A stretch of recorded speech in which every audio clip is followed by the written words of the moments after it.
बैठल रोएली गुजरिया हो, बैठल रोएली गुजरिया हो, चुनरिया में दाग लग गई। बैठल रोएली गुजरिया हो, चुनरिया में दाग लग गई।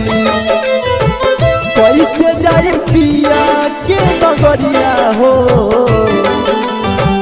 कैसे जाई पिया के नगरिया हो, चुनरिया में दाग लग गई। बैठल रोएली गुजरिया हो, चुनरिया में दाग लग गई।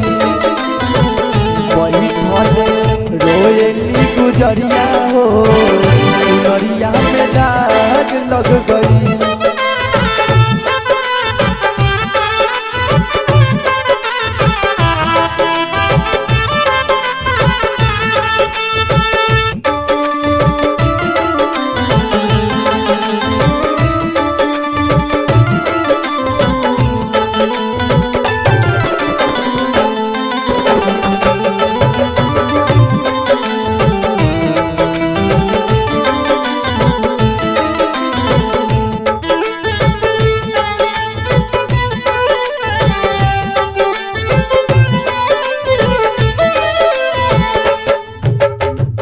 चार बात सजना के हम भूल गईनी,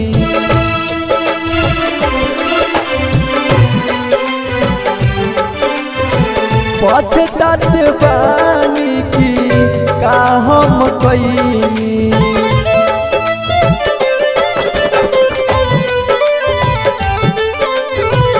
चार बात सजना के हम भूल गईनी, पछतात बानी की का कईनी। बैठल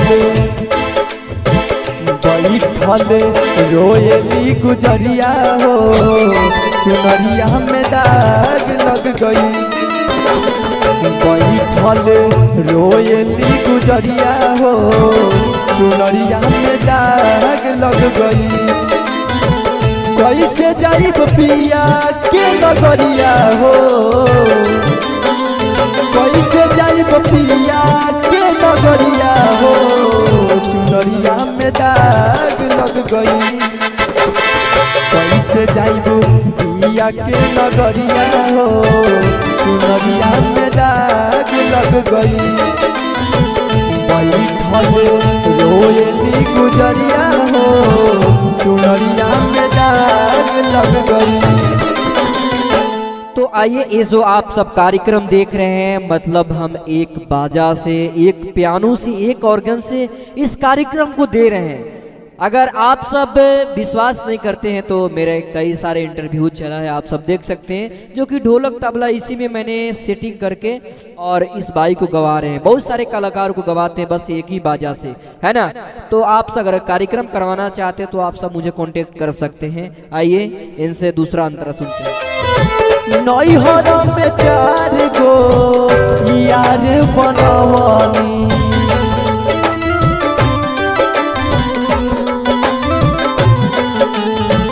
दिन रात सजना के गोद में सुतवानी।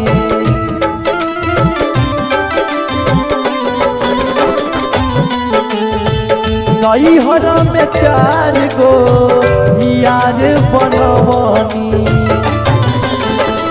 बैठल रोएली गुजरिया हो, बैठल रोएली गुजरिया हो, चुनरिया में दाग लग गई। बैठल रोएली गुजरिया हो, चुनरिया में दाग लग गई। कैसे जाई पिया के नगरिया हो, कैसे जाई पिया के नगरिया हो, चुनरिया में दाग लग गई। कैसे जाई पिया के नगरिया हो, चुनरिया में दाग लग गई। भले रोएली गुजरिया हो चुनरिया में दाग लग गई। आइए, अगर ये गाना आप सबको मृत्युंजय पांडे जी का ये गाना आप सबको अगर अच्छा लगा तो इस चैनल को आप लोग जल्दी से सब्सक्राइब कर लीजिए। और इससे भी बढ़िया बढ़िया हम लोग गीत गाते रहते बजाते रहते। ये अगर गाना आप सबको अच्छा लगा तो प्लीज़ करके इन भाई को शेयर करिए, रातों रात स्टार बनाने का काम करिए। चलिए नेक्स्ट वीडियो में मिलते हैं, तब तक के लिए good take care, bye bye, जय हिंद, जय भारत, वंदे मातरम।